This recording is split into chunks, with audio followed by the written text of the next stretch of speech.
श्री कृष्ण कहते हैं, धीरज, कोमलता, मौन, आत्मसंयम और पवित्रता ये मन के अनुशासन है। तो दोस्तों, इसके ऊपर आज की ये कहानी। एक डॉक्टर जल्दी जल्दी अस्पताल में एक आवश्यक ऑपरेशन के लिए आता है।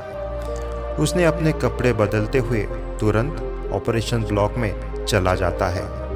उसने देखा कि लड़के के पिता हॉल में चक्कर लगा रहे हैं। डॉक्टर को देखते ही लड़के के पिता ने भड़क उठे और डॉक्टर को बोले कि आपको आने में इतना देर क्यों लगी? क्या आप जानते नहीं कि मेरे बेटे की जान खतरे में है? आपको आपकी जिम्मेदारी का एहसास है या नहीं? डॉक्टर ने मुस्कुराया और बोला कि माफ़ कीजिएगा, मैं अस्पताल में नहीं था, इसीलिए मैं जल्दी आ ना सका। अब मैं चाहूँगा कि मैं जब आ गया हूँ आपका बेटे का ऑपरेशन तुरंत हो जाए। मुझे जाने दीजिए ताकि मैं अपना काम शुरू कर सकूं। लड़के के पिता से चिल्लाए, क्या बोले? मैं शांत हो जाऊं? अगर तुम्हारा खुद का बेटा होता तो क्या तुम शांत हो जाते? अगर तुम्हारा बेटा अभी मर जाए, क्या तुम रह पाओगे? लड़के के पिता ने चिल्लाकर डॉक्टर को बोला। डॉक्टर फिर मुस्कुराए और बोले कि मैं वही करूँगा जो मुझे सिखाया गया है। हम मिट्टी में आए थे और मिट्टी में मिल जाएंगे। आप जाइए और अपने बेटे के लिए भगवान के प्रार्थना कीजिए।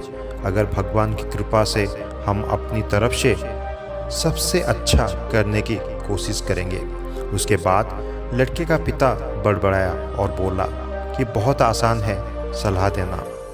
जब खुद का कोई मरता है तभी आपको पता चलता है। ने उसकी बातों को अनदेखा करते हुए ऑपरेशन थिएटर में घुस गया। कुछ घंटों के ऑपरेशन के बाद डॉक्टर बाहर आया।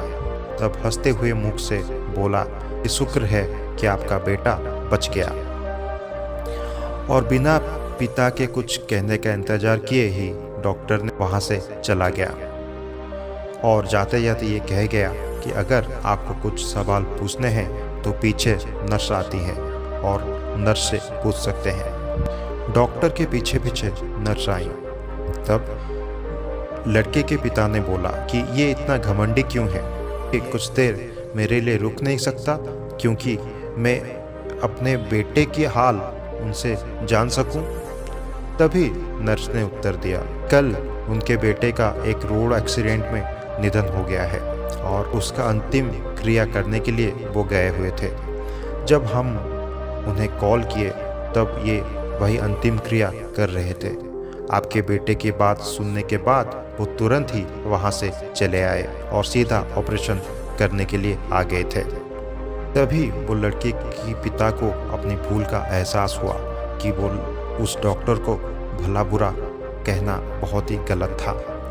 दोस्तों, इस कहानी से हमें ये शिक्षा मिलती है कि हम चाहे जो भी परिस्थिति हो, हमें शांत रहना चाहिए ताकि अपने लिए बेहतर निर्णय ले सकें, चाहे वो हमारी ज़िंदगी के लिए हो या हमारी व्यवसाय के लिए। दोस्तों, कैसा लगा मेरा कहानी? कमेंट बॉक्स में ज़रूर बताएं। धन्यवाद। नमस्कार।